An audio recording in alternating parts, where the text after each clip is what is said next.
everyone, welcome back to Risa Does Makeup. In today's video, I'm going to be sharing with you 5 of my favorite eyeshadow palettes for spring.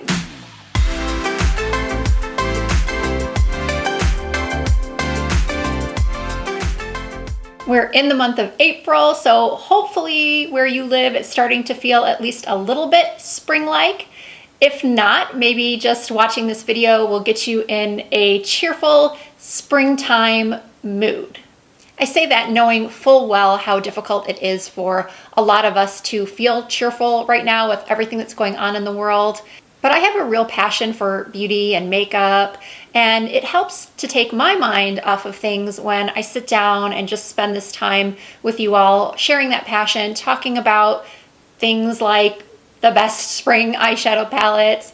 It helps me, and hopefully it helps you too. So for the next 10-15 minutes or so, I'm not really sure how long this video is going to be, but let's just set everything else aside and just talk about and appreciate some really beautiful spring eyeshadow palettes. So the first palette that really screams spring to me is the Anastasia Beverly Hills Norvina eyeshadow palette. In the springtime, I'm always drawn to colors that remind me of a Hawaiian sunset. The peaches, the pinks, the purples, the soft golds. And I feel like I can do a variety of spring looks using this palette. I can get just an everyday neutral daytime look, but I can also take it up a notch by adding a pop of the shade Summer. Rose Gold is another one of my favorites. Celestial is just stunning. Honestly, this is overall one of my favorite Anastasia Beverly Hills palettes that's ever been launched. I think it works well on fairer skin tones, deeper skin tones, and as usual, I find the ABH shimmers to be very, very pigmented, especially if you use them with a damp brush. And the matte shades are really buttery and blendable. They're long wearing, and I love everything about this palette, from the packaging to the mirror to the brush that it comes with. Simply put, this would be a really good choice if you're looking for an all-around, very good spring eyeshadow palette that's going to give you daytime looks, nighttime looks, and all of the beautiful shimmers you could want. Now, if you love shimmer and perhaps you want to try one of the more bold, springy, summery type of shades, look no further than this gorgeous palette from Wander Beauty. It is called the Escape palette. No joke, when I opened this palette, I gasped. I was just blown away by how pretty these shimmers are. Now, the mattes aren't really dark, so unfortunately this palette wouldn't be great for someone with a deeper skin tone. I don't say that because you want to wear a dark eyeshadow look for spring. I say that just because of the fact that darker skin tones, I just don't think these colors are going to show up on you, some of these mattes. That said, a lot of people, regardless of skin tone, like to wear a more soft, minimal makeup look in the spring and summer. So this might actually be okay if that's the look that you like. Just having a slight wash of color and then maybe a pop of shimmer, or maybe not. Or if you have light or fair to light skin, these are actually some of the most beautiful transition shades I've ever seen in an eyeshadow palette. And let's just take a closer look at these stunning shimmers.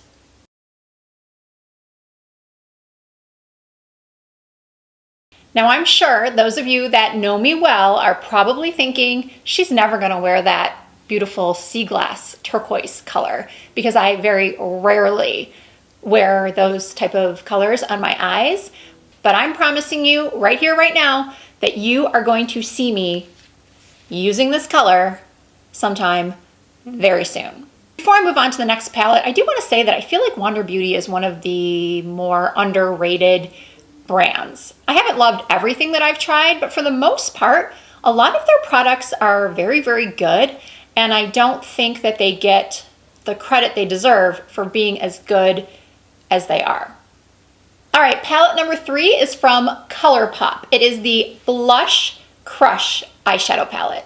This was one of those impulse buys that you often make when you are standing at the checkout line at Ulta, and their Colourpop display is very near at the store that I buy from a lot. The Colourpop display is very close to the checkout line, and I just noticed this palette, and this just had my name written all over it, from the packaging to the color selection.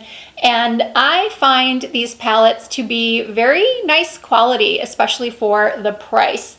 And I have been able to do some beautiful, beautiful eyeshadow looks using this palette. You would be able to do a very similar look to what I have on right now. This palette is going to be the last one I show you, but with the exception of the kind of really, really corally orangey color that's in that other palette, you could do this same or similar eye look.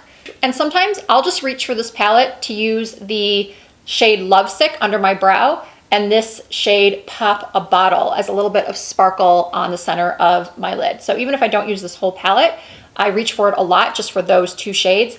But this shade, Blossom Up, is so gorgeous. Everything about this, gosh, I could go on and on, but I won't. I think you get the picture that I am really, really loving this palette. All right, this next palette is gonna come as no surprise to a lot of my regular viewers.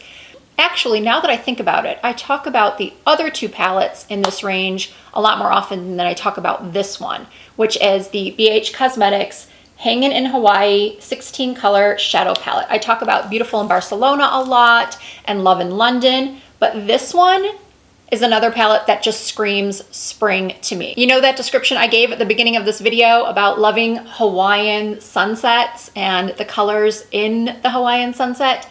They basically took all those colors, BH Cosmetics did, they took all those colors and threw them into a palette and appropriately named it Hangin' in Hawaii, and it is just sublime for a spring makeup look. I don't know where I just grabbed that word from. I don't think I've ever used the word sublime in a video, but I think it's fitting here. Not only do I find the quality of the matte eyeshadows really, really good as far as their pigmentation and blendability and long wear, I like that in this palette, the shimmers are a lot softer. They're not glittery at all. They look nicer on someone with more textured lids, and I rave about these palettes constantly. I've tried a lot of affordable eyeshadow palettes in my lifetime, and I can honestly say that these BH Cosmetics 16 color eyeshadow palettes are some of the best, if not the best, I've ever used at this price point. And heck, they even beat, I reach for this palette sometimes over my high-end palettes. And while I reach for Love in London and Beautiful in Barcelona a lot more in the fall and winter, you can bet that this is going to be the one I reach for the most in the spring and summer. Well, the most of my BH Cosmetics palettes. The palette that I actually think I am going to reach for the most out of all of these is not out yet. April 14th is when I heard it launches, and this video is not sponsored, but I did receive it as PR. This is from Sigma. It is the Cor-De-Rosa eyeshadow palette. I was wearing this palette in a video a couple weeks ago, and I went to go link it or at least get some information on it for my description box, and I couldn't find any info on it. It wasn't until I think last week that I saw Sigma announced the launch of it. And obviously I was really bummed about not having any information on the palette because viewers are always asking me about the makeup I'm wearing in my videos. Well, now I can finally say that the eye makeup that I'm wearing is this palette, the Cor-De-Rosa from Sigma. And this is another palette that as soon as I opened it up, I gasped. I really wish the camera could capture just how gorgeous this palette is. I mean, I have a pretty good quality camera and lens, but yet when I take footage of these palettes, sometimes I get so frustrated because I feel like it's just not relaying the true beauty of the product. Not necessarily even an eyeshadow palette, but when I've shown other products in the past too, I'm like frustrated because I want you to really see how gorgeous these products are, or these shades are. And the Sigma eyeshadows have been hit or miss for me in the past. I've never been really wowed by them, but this palette sort of changed my mind. Everything about this is just so gorgeous. Apparently, I did not know this, but apparently this shade, Cor-De-Rosa, was a blush color from Sigma that was really popular that people just loved. So what they did is they created a whole color palette off of the vibe of the name and shade of that blush color. And now you can use it on your eyes, which I've done, and then you can also use it on your cheeks, which I've also done. The brush that the palette comes with is just great Sigma quality. I'm a big fan of Sigma brushes. I use them a lot in my videos, but this one is amazing for blending out your transition shade. And then you can use the other side to pack on a darker color on the outer corners or run it along your lower lash line. Now, if this palette isn't in your budget, I would say that this Hangin' in Hawaii is a pretty decent dupe. They're obviously not identical, but they do have a lot of similar shades that would get you a very similar look. So again, this palette launches on April 14th. If that changes or if I got it wrong, I will put the correct date in the description box, but that'll do it. Those are my 5 favorite eyeshadow palettes for spring. I really hope you guys enjoyed watching this video. If you did, as always, I really appreciate you giving it a thumbs up. If you're not already subscribed to my channel, please hit that subscribe button and the notification bell so you don't miss an upload. I do try to upload at least 2 to 3 times a week. I'm trying to upload a little bit more now just because it gives me something to do instead of watching the news all day, which I can't. I am binge watching some shows, which I'm going to talk about in another video coming soon. And I'm always open to show recommendations left for me in the comments. I love reading all of your comments. I try to respond to as many as I can. All right, that's it. I guess I'll stop talking now and see you all in my next video.